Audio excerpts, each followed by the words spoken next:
পশ্চিম সীমান্তে পাকিস্তান। বারবার শাস্তি পাওয়ার পরেও সোজা হচ্ছে না যারা।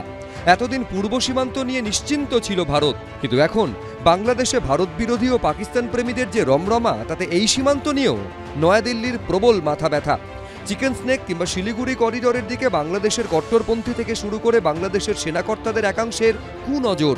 এই প্রেক্ষাপটে উদ্বেগ বাড়িয়ে বৃহস্পতিবার রাতে বীরভূমের নলহাটি ও মুরারই থেকে দুই সন্দেহভাজন জামাতুল মুজাহিদিন বাংলাদেশ জঙ্গিকে গ্রেফতার করে রাজ্য পুলিশের স্পেশাল টাস্ক ফোর্স। ধৃত আজমল হোসেন ও সাহেব আলী খানের বাড়ি বীরভূমেই। তারপর দক্ষিণ 24 পরগনার ডায়মন্ড হারবার থেকে আব্বাস উদ্দিন মোল্লা নামে আরও একজন সন্দেহভাজন জেএমবি জঙ্গিকে গ্রেফতার করা হয়। বর্তমানে তিনজনই এসটিএফের হেফাজতে রয়েছে। খাগড়াগড় কাণ্ডে সামনে এসেছিল জামাতুল মুজাহিদিন বাংলাদেশ বা জেএমবি জঙ্গি যোগ। বাংলাদেশের বর্তমান পরিস্থিতি নিরিখে পশ্চিমবঙ্গে ফের এই জঙ্গি গোষ্ঠী জমি তৈরির চেষ্টা করতে পারে বলে আশঙ্কা নিরাপত্তা বিশেষজ্ঞদের। এই প্রেক্ষাপটে এসটিএফ সূত্রে দাবি করা হচ্ছে, ধৃত তিনজন বীরভূম মডিউল তৈরি করেছিল। এই জিনিসগুলো কিন্তু আমাদের চোখ খুলে দিচ্ছে, যেভাবে আমাদের খাগড়াগড়কে ভুললে চলবে না। We have to remain completely 100% alert, কেন কখন কি হয়ে বসবে I don't think anybody can predict it even. জঙ্গি কার্যকলাপ ও লস্করি তৈবার সঙ্গে জড়িত থাকার অভিযোগে 2020 মার্চে তানিয়া পারভিনকে গ্রেফতার করেছিল পশ্চিমবঙ্গ পুলিশের এসটিএফ। কাশ্মীরে যখন জঙ্গি কার্যকলাপের বাড়বাড়ন্ত, তখন আরও একবার সামনে চলে এসেছে সেই তানিয়া পারভিনের নাম। তার বিরুদ্ধে রাষ্ট্রদ্রোহিতার ধারায় মামলা করা হয়। পরবর্তীকালে সেই তদন্তভার যায় এনআইএর হাতে। চার্জশিটে এনআইএ দাবি করে, পাকিস্তানের একাধিক লস্কর জঙ্গির সঙ্গে পরিচয় ছিল তানিয়া পারভিনের।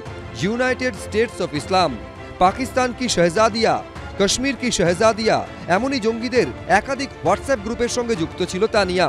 এনআইএ সূত্রে দাবি, পাকিস্তান থেকে পরিচালিত এই গ্রুপগুলির উদ্দেশ্য ছিল কাশ্মীরকে ভারত থেকে বিচ্ছিন্ন করে দেওয়া নিয়ে উস্কানি ছড়ানো, ভারতীয়দের মগজ ধোলাই করা। এনআইএ সূত্রে দাবি, হোয়াটসঅ্যাপে তানিয়ার সঙ্গে যোগাযোগ করে লস্করের দুই জঙ্গি, একজন বিলাল দুরানি, আরেকজন আয়েশা বুরান ওরফে আয়েশা সিদ্দিকি।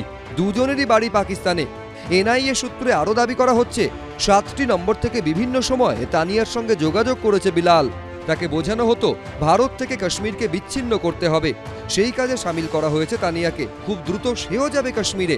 এমনকি জিহাদি মুভমেন্টে যোগ দিলে, ভারতীয় সেনাবাহিনীর বিরুদ্ধে কাজ করলে টাকাও দেওয়া হবে বলে প্রস্তাব দেওয়া হয় জঙ্গি গোষ্ঠীর তরফে। তানিয়া পারভিন এই বসিরহাট থেকে ধরা পড়েছিল, মোস্ট প্রবাবলি বসিরহাট থেকে যে ধরা পড়লো, ও লস্করি তৈবার মেম্বার, সক্রিয় মেম্বার। লস্করি তৈবার ওয়ান অফ দ্য এম হচ্ছে কাশ্মীরকে ভারত থেকে বিচ্ছিন্ন করে পাকিস্তানের সঙ্গে যোগ করা। এটাই হচ্ছে তো মেন মোটো ওদের। এবং যার জন্যে শুধু ওরা কাশ্মীরকে টার্গেট করেছে তা নয়, টোটাল হিন্টারল্যান্ড অফ ইন্ডিয়াকে এরা ডিস্টেবলাইজ করার ধান্দা করছে এরা।